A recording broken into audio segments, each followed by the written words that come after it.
హల్లెలూయా. దేవుని పరిశుద్ధమైన నామానికి మహిమ కలుగును గాక.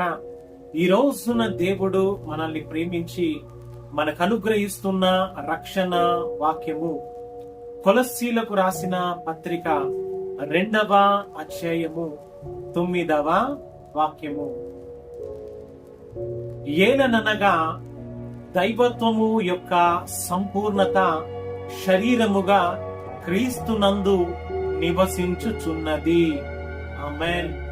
సర్వాధికారియు అనంత జ్ఞాని అయిన దేవుడు నిత్య జీవము పరలోక రాజ్యమును గూర్చిన సంగతులను మనకు తెలియజేస్తూ ఉన్నాడు.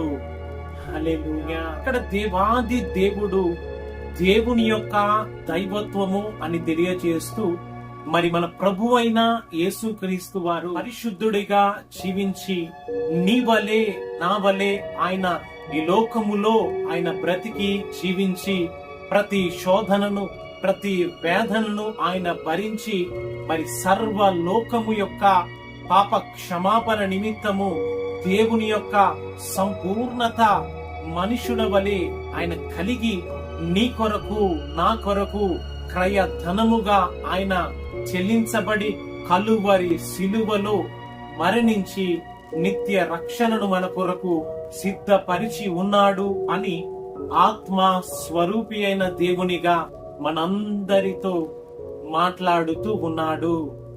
హల్లెలూయా, హల్లెలూయా.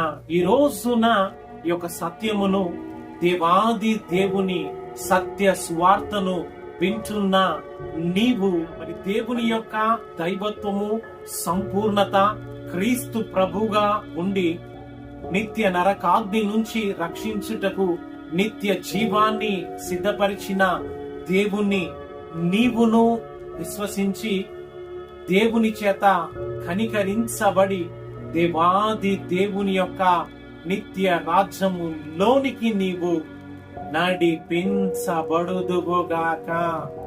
ఆమేన్. హల్లెలూయా.